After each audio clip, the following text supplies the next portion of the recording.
गुरुग्राम में लगातार पुलिस और बदमाशों के बीच मुठभेड़ की घटनाएं सामने आ रही है। ताजा मामला मंगलवार देर रात का है, जहां क्राइम ब्रांच सेक्टर 39 की टीम की बदमाश जाहिद के साथ मुठभेड़ हो गई। आरोपी ने पुलिस पर फायरिंग की और एक गोली सब इंस्पेक्टर को भी लगी, लेकिन बुलेट प्रूफ जैकेट की वजह से उनकी जान बच गई। जवाबी कार्रवाई में पुलिस ने आरोपी को पैर में गोली मारकर काबू कर लिया। घायल आरोपी को तुरंत सोहना सिविल अस्पताल में भर्ती कराया गया।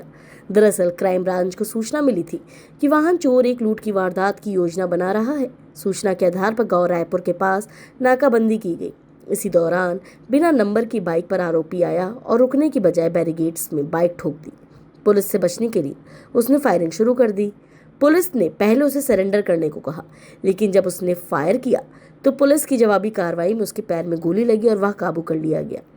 जांच में सामने आया आरोपी जाहिद नूह के झमरावट गांव का रहने वाला है और दिल्ली, गुरुग्राम व नूह में 16 वाहन चोरी की वारदातों को अंजाम दे चुका है।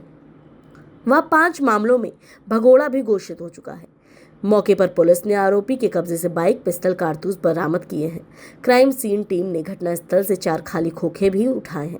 फिलहाल आरोपी का इलाज जारी है। अस्पताल से छुट्टी मिलने के बाद उसे गिरफ्तार कर आगे की पूछताछ की जाएगी। उसके खिलाफ सोहना शहर थाने में पुलिस पर जानलेवा हमला करने का केस भी दर्ज किया गया है।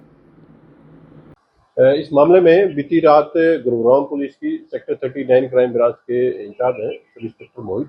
उनके पास एक सीक्रेट सोर्स से एक इन्फॉर्मेशन थी कि एक व्यक्ति अवैध हथियार के साथ में बिना नंबर की बाइक पर किसी वारदात को अंजाम देने वाला है, जिसके ऊपर गुरुग्राम पुलिस की अलग अलग टीमें डिप्यूट की गई थी। और इसी कार्रवाई के दौरान में सब इंस्पेक्टर मोहित की जो टीम थी वो रायपुर से सोहना की तरफ जो सड़क जाती है वहाँ पर वो लोग तैनात थे।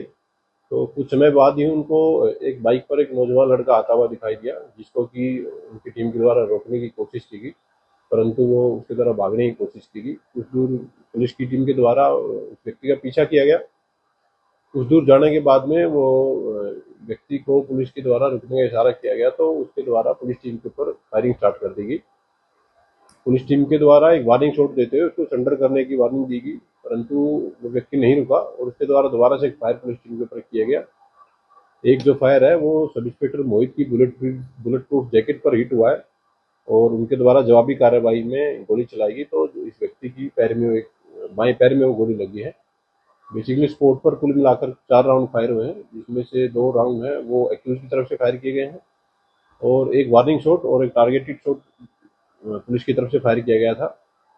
पुलिस के द्वारा व्यक्ति को स्पोर्ट से उठा करके हॉस्पिटलाइज कराया गया था और उस व्यक्ति से पुलिस के द्वारा एक वेपन और एक पिस्टल, एक बाइक तथा इसके अलावा जिंदा कारतूस और 4 अन्य जो स्पोर्ट पर जो फायर हुए थे उनके खाली खोल पुलिस के द्वारा रिकवर किए गए हैं।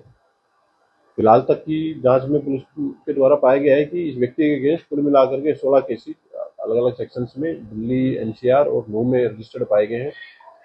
एक्यूज की पहचान बेसिकली नूह मेवात के रहने वाले जाहिद के रूप में हुई है, जो कि ये गांव झिमरावट का रेजिडेंट है और 30 वर्षीय व्यक्ति है, जिसको हॉस्पिटलाइज पुलिस के द्वारा कराया गया है और शीघ्र ही इसको इलाज के बाद में अरेस्ट करके पुलिस फर्दर इस केस में कार्रवाई करेगी। किस तरह की वारदात को अंजाम दिया? देखिए, व्यक्ति के अगेंस्ट ज्यादातर जो चोरी मामले हैं वो वाहन चोरी से संबंधित है। कुल मिलाकर 16 अलग अलग केसेस रजिस्टर्ड है। इसके अलावा 5 केसेज में इसको कोर्ट के द्वारा एक प्रोक्लेम्ड ऑफेंडर घोषित किया गया था, तो कुछ केसेज में जमानत पर था, जो ट्रायल के दौरान कोर्ट में अपीयर भी नहीं हो रहा था। तो फिलहाल पुलिस मामले की इन्वेस्टिगेशन है वो कर रही है।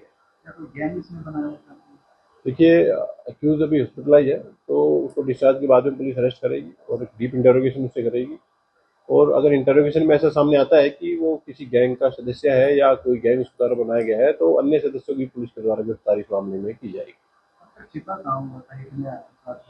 देखिए, इसके खिलाफ जो केसेज रजिस्टर्ड है वो कुल मिलाकर के दिल्ली, हरियाणा और नूह के अलग अलग पुलिस स्टेशन में केसेज रजिस्टर्ड है और जैसे मैंने आपको बताया कि कुल मिलाकर के 5 केसेज में ये प्रोक्लेम्ड ऑफेंडर था और ये कहीं ना कहीं छुपा हुआ था। तो इलाज के बाद में जैसे पुलिस इसको अरेस्ट करेगी और कस्टडी पुलिस लेगी, उस कस्टडी के दौरान इससे इस बात के बारे में डीप इंटरोगेशन की जाएगी कि ये इस दौरान कहाँ कहाँ छुपा रहा और क्या इसने अगर किसी अन्य वारदात को भी अंजाम दिया है, तो उसमें भी पुलिस एफआईआर रजिस्टर करके इसके खिलाफ कार्रवाई करेगी।